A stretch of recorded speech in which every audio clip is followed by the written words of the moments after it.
Press ক্লাবমুখী কিছু অনুষ্ঠান অত্যন্ত গুরুত্ব বহন করে। সেই বিষয়গুলো অত্যন্ত গুরুত্বপূর্ণ। আমরা যারা বক্তব্য রাখি হয়তোবা রাজনৈতিক অঙ্গনে ক্ষুদে ব্যক্তি হতে পারি, রাজনৈতিক সকল জাতীয় পত্রিকার রিপোর্টারগণকে ধন্যবাদ জানাই। আমার হাসিনার আমলে আপনাদের সংবাদপত্র জগতের স্বাধীনতার বিষয়ে কোনোদিনও স্বাধীনভাবে আপনারা লিখতে পারেন নাই। কোন টকশোতে গেলে সেই অফিসের সামনে ডিজিডিএফআই, এনএসআই, ডিবির লোক বসে থাকতো, এর বেশি আপনি কিছু বলতে পারবেন না। আজকে মুগ্ধ খোকন ওয়াসিমের রক্তের বিনিময়ে যে স্বাধীনতা আপনারা অর্জন করেছেন, আজকের গণতন্ত্র ফোরামের পক্ষ থেকে এবং আসাদুজ্জামান রিপন ভাইস চেয়ারম্যানের পক্ষ থেকে আপনাদেরকে অনুরোধ জানাবো, স্বাধীনভাবে লেখার মাধ্যমে বাংলাদেশে আগামী ফেব্রুয়ারি মাসে যে নির্বাচনটি অনুষ্ঠিত হবে, সেই নির্বাচন নিয়ে বাংলাদেশে যে ষড়যন্ত্র চলছে, যেই নির্বাচন নিয়ে আবার নানা রকম পদ্ধতির কথা বলে এই নির্বাচনকে বানচালের হীন প্রচেষ্টা করা হচ্ছে, এই বিষয়গুলো আমরা রাজনৈতিক কর্মী হিসেবে যা বলি, অনুগ্রহ করে অনুরোধ জানাবো এই কথাগুলো দেশবাসীর কাছে জানাবেন। গতকালকে জরিপে আমি দেখেছি একটি টক শোতে, আমি দেখলাম সেখানে 96% লোক, 96% মানুষ এই দেশে শান্তিপূর্ণ ইলেকশন চায়, ভোট চায়।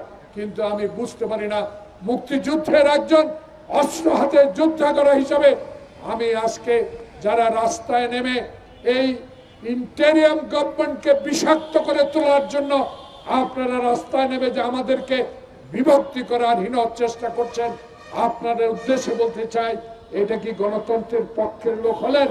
যদি গণতন্ত্রের পক্ষের লোক হয়ে থাকেন, কেন প্রফেসর মোহাম্মদ ইউনূসকে আজকে শঙ্কার মধ্যে পাঠাচ্ছেন?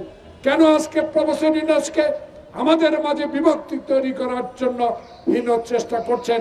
এই বিষয়গুলোর জবাব আপনাদেরকে দিতে হবে যদি ফেব্রুয়ারির নির্বাচনে কোন রকম সংশয় শঙ্কা সৃষ্টি হয়। কারণ হাসিনার বিরুদ্ধে রাজপথে আন্দোলন করা যেসব লোক আত্মহতি দিয়েছে, আমাদের নেতা 10,000 কিলোমিটার দূরে থেকে বাংলাদেশ জাতীয়তাবাদী শক্তিকে 16টি বছর টিকিয়ে রেখেছে। সেই 16 বছরে আমাদের অনেক মায়ের বুক খালি করা হয়েছে, অনেককে আয়না ঘরে নিয়ে মাসের পর মাস অত্যাচার করা হয়েছে, অনেককে আমরা দেখেছি এক জেলা থেকে অন্য জেলা গিয়ে রিক্সা চালিয়ে জীবন ধারণ করতে হয়েছে। সেই ভাইদের কথা স্মরণ করে অনুগ্রহ করে আগামী ফেব্রুয়ারি নির্বাচনকে শঙ্কা মুক্ত করুন, শঙ্কার দিকে ঠেলে দেবেন না। কারণ আজকের এই গণতন্ত্র পুরাণের বিষয় হলো সচিবালয়ে হাসিনার প্রেতাত্মারা এখনো বসে আছে। সচিবালয় নয়, শুধু সারা বাংলাদেশে উপজেলা বলেন, জেলায় বলেন, যারা 2014 সালে আমাদেরকে নির্বাচন থেকে বিরত রেখেছিল, আমাদের আন্দোলনকে ধূলিসাৎ করে দিয়েছিল, নিজেরা বোমা ফাটিয়ে, নিজেরা ট্রেন লাইন উঠিয়ে দিয়ে আমাদেরকে মামলা দিয়েছেন, আজকে তাদের উদ্দেশ্যে বলতে চাই, আবারও কি সেই ষড়যন্ত্র এই আওয়ামী প্রেতাত্মাদের দ্বারা শুরু হয়েছে? যদি বুঝে থাকেন হাসিনার প্রেতাত্মারা এখনো সচিবালয় আছে, অনুগ্রহ করে। কারণ 2001 সালে বেগম খালেদা জিয়া আপনাদেরকে 2 জন মন্ত্রিত্ব দিয়েছিল, শহীদ প্রেসিডেন্ট জিয়াউর রহমান আজকে বাংলাদেশে বিভক্তি ছেড়ে বাংলাদেশকে বিশ্বের দরবারে একটি দেশ হিসাবে প্রতিষ্ঠা করার মানুষে যে দল গঠন করেছিল, সেই দলের আদর্শ নিয়ে বেগম জিয়া বাংলাদেশে এরশাদ বিরোধী আন্দোলন করে গণতন্ত্রকে ফিরিয়ে এনেছে। মনে করিয়ে দিতে চাই 96 সালে বেঈমানি করেছে কারা, মনে করিয়ে দিতে চাই এই বিশ্বাসঘাতকদেরকে চিহ্নিত করুন।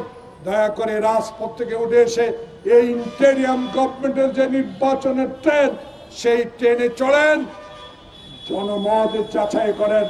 পিআর অবশ্যই আপনারা বুঝেন, সে পিআর পদ্ধতি যদি আনতে হয় বাংলাদেশের এই ফেব্রুয়ারির নির্বাচনে জনগণের কাছে যান, ভোট দিয়ে ওই সংসদে শেরে বাংলানগর ওই সংসদে যা সংখ্যাগরিষ্ঠতা অর্জন করে ক্ষমতায় যান, সংবিধান পরিবর্তন করে পিয়ারে দেন। কিন্তু বাংলাদেশের মানুষ ৫৫ বছরে বুঝে ফেলেছে বাংলাদেশে নির্বাচন একটাই, আমার ভোট আমি দিব। সেই ভোটকে মৃত ব্যক্তির ভোট দ্বারা জলাজ্জলি করে দিয়েছে শেখ হাসিনা। আজকে সেই শেখ হাসিনা দিল্লিতে বসে আবারও বাংলাদেশের গণতন্ত্র যে এনে দিয়েছে মুক্ত খোকনেরা, সেই গণতন্ত্রকে আজকে শেষ করে দেওয়ার জন্য হাসিনার প্রেতাত্মারা এখনো সচিবালয়ে বসে আছে। তাই আজকে গণতন্ত্র ফোরামের দাবি হবে, আপনাদের মাধ্যমে আমরা জানিয়ে দিতে চাই 2026 সালের ঘোষিত ফেব্রুয়ারি নির্বাচনে যারা 2014 সালে কুকুরের উপস্থিতিতে এমপি হয়েছে, যারা 2018 সালে আজকে দিনের ভোট রাতে করে এমপি হয়েছে, যারা 2024 সালে বাংলাদেশে দিনের ভোট রাতে করেছে, সেই প্রেতাত্মারা এখনো আছে। প্রধান নির্বাচন কমিশনার, আপনাকে আমরা ভালো করে জানি, একজন সৎ দক্ষ ব্যক্তি, আপনার কাছে অনুরোধ থাকবে গণতন্ত্র ফোরাম যারা 2026 সালে নির্বাচন করবেন, ওই নির্বাচনে যেন একটি আওয়ামী প্রেতাত্মা যারা 14, 18, 24-এর সাথে সম্পৃক্ত ছিল তারা যেন কখনো এই নির্বাচনে অংশগ্রহণ করতে না পারে, দায়িত্ব পালন না করতে পারে, সেই দিকে সজাগ দৃষ্টি রেখে এইটুকু বলতে চাই। আসুন, জনতার ঐক্য। তারেক রহমান বলেছে বিএনপি জীবনভর লড়াই করেছে গণতন্ত্রের জন্য। সেই গণতন্ত্রের লড়াইয়ে আমার মা হারিয়েছি, বাবা হারিয়েছি, ভাই হারিয়েছি, আয়না করে দিন দিন নির্যাতনের শিকার হয়েছি। সেই আয়না ঘরের পরিবর্তে সচ্চল গণতন্ত্র প্রতিষ্ঠার সংগ্রামে তারেক রহমানের আহ্বানে সাড়া দেওয়ার আহ্বান জানিয়ে আমার বক্তব্য শেষ করছি। আল্লাহ হাফেজ। বাংলাদেশ জিন্দাবাদ।